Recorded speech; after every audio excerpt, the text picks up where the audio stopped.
जय हिंद भाइयों। तो चलिए शुरू करते हैं इस वीडियो को।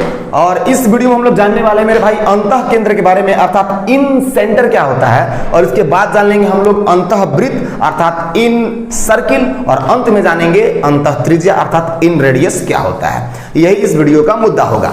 तो चलिए शुरू करते हैं और सबसे पहले समझते हैं कि अंतः केंद्र अर्थात इन सेंटर। लेकिन उससे भी पहले एक इसमें शब्द आने वाला है, उसको हम लोग समझ लेते हैं, और वह है कोण समद्विभाजक। कोण समद्विभाजक को सबसे पहले समझते हैं ताकि ये हमारे लिए समझना आसान हो जाएगा। तो कोण समद्विभाजक क्या है? तो बहुत सारे ऐसे शब्द होते हैं कि वो अपना डिफिनेशन दे रहे होते हैं। अगर उस शब्द के शाब्दिक अर्थ को हम लोग समझ जाएंगे तो फिर वो आसानी से समझ में आ जाएगा। जैसे इसका नाम है समद्विभाजक। समद्विभाजक,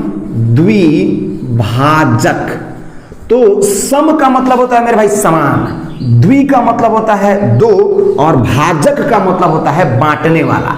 तो इसका टोटल अर्थ शब्द का हो गया समान दो भागों में बांटने वाला। सम द्विभाजक, समान दो भागों में बांटने वाला। तो भाई किसको दो भागों में बांटने वाला? तो इसके सामने लिखा है कोण समद्विभाजक, अर्थात कोण को समान दो भागों में बांटने वाला। तो थोड़ा सा समझ में आ गया आपको कि एक वैसी रेखा जो किसी कोण को समान दो भागों में बांटती हुई निकलती हो, चाहे बांटती हो, तो उसी रेखा को हम लोग क्या बोलेंगे कि वही रेखा है कोण समद्विभाजक। आइए जरा हम लोग एक फिगर द्वारा इसको समझ लेते हैं। मान लेते हैं कि ये ट्रायंगल है और इसका नाम है PQR, ठीक है। तो ये जो P शीर्ष है, तो यहाँ पे कोण बना है, यहाँ पे कोण बना है, यहाँ पे कोण बना है। तो अगर हम यहाँ से एक ऐसी रेखा खींचे जो कि क्या करता हो, इस कोण को दो बराबर भागों में बांटता हो, तो वही रेखा कहलाएगा कोण समद्विभाजक। मान के चलिए P से हमने एक रेखा खींचा और इसको M पर काटा, तो ये जो PM रेखा है यही है कोण समद्विभाजक। अगर ये समान दो भागों में कोण को बांट रहा हो तो यहां से भी हम लोग खींच सकते हैं। माना कि यह एक रेखा खींचा जो इसको A पर काटता है, तो ये QF रेखा है, अगर इस कोण को दो बराबर भागों में बांटता हुआ निकला हो तो यह QF रेखा भी कहलाएगा कोण समद्विभाजक। तो समझ में आ गया होगा कोण समद्विभाजक। यहां से भी हम लोग एक कोण समद्विभाजक खींच सकते हैं। तो एक त्रिभुज में हम लोग तीन कोण समद्विभाजक खींच सकते हैं। तो समझ में आ गया होगा कोण समद्विभाजक। अब हम लोग समझ लेते हैं अंतः केंद्र अर्थात इन सेंटर क्या होता है। चलिए, तो किसी भी त्रिभुज की जो कोण समद्विभाजक होते हैं वो जिस बिंदु पर एक दूसरे को प्रतिच्छेद करते हैं उसी बिंदु को हम उस त्रिभुज के लिए क्या बोलते हैं? अंतः केंद्र। फिर से जरा एक बार ध्यान से सुन लेंगे। किसी भी त्रिभुज की जो कोण समद्विभाजक जो होते हैं वो जिस बिंदु पर एक दूसरे को वो प्रतिच्छेद करते हैं उसी बिंदु को हम लोग क्या बोलते हैं भाई? अंतः केंद्र। समझ में आ गया, यानी इन सेंटर।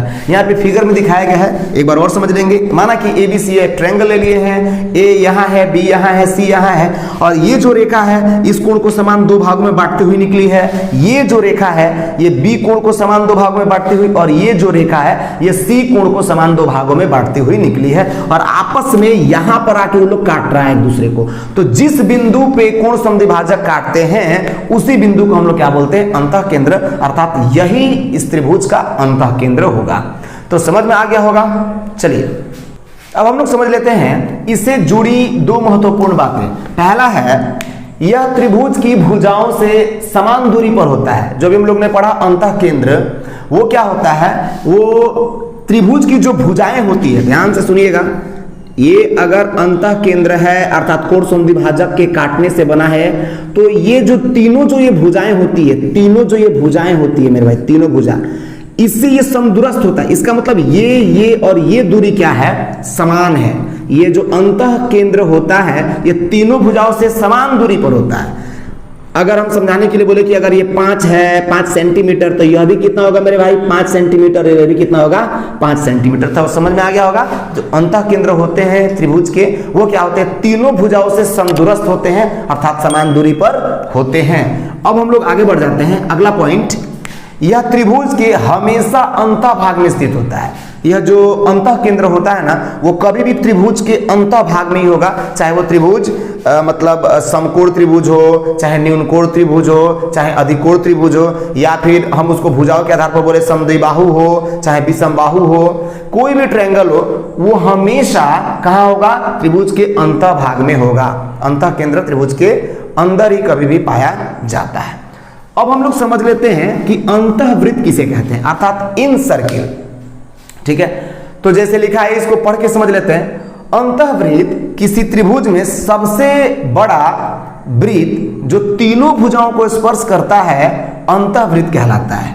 किसी भी त्रिभुज के अंदर एक ऐसा वृत्त, ध्यान से समझिएगा, किसी भी ट्रायंगल के अंदर एक ऐसा सर्किल जो क्या करता हो, जो उसकी तीनों भुजाओं को स्पर्श करता हो, उसी वृत्त को हम लोग बोलते हैं कि यह अंतःवृत्त है, अर्थात वही है इन सर्किल। समझ में आ गया होगा। ऐसा यहाँ पे अगर हम खींचें, जैसे आप पीछे फिगर देखे थे तो उसमें इन सर्किल दिखाया गया था, ठीक है। अब अगर एक ऐसा वृत्त हो जो कि तीनों भुजाओं को क्या करता हो, स्पर्श करता हो, मान लीजिए एक ट्रायंगल है और यह एक उसके अंदर वृत्त है जो तीनों भुजा को, मतलब तीनों साइड को क्या करता हो, स्पर्श करता हो, छूता हो, टच करता हो, तो उसी तरह के वृत्त कहलाते हैं अंतःवृत्त, अर्थात इन सर्किल। समझ में आपको आ गया। चलिए अब आगे बढ़ जाते हैं और इसे जरूरी ये दो बातें जान जाते हैं। अंतःवृत्त के केंद्र ही तो अंतः केंद्र कहलाते हैं। जो अंतःवृत्त अभी आपने जाना और इसके पहले जाना अंतः केंद्र, तो जो अंतःवृत्त होता है उसी का केंद्र होता है अंतः केंद्र, जो भी आप जान रहे थे। यानी अंतः केंद्र को ऐसे भी डिफाइन कर सकते हैं कि अंतःवृत्त के केंद्र को अंतः केंद्र कहते हैं, ठीक है।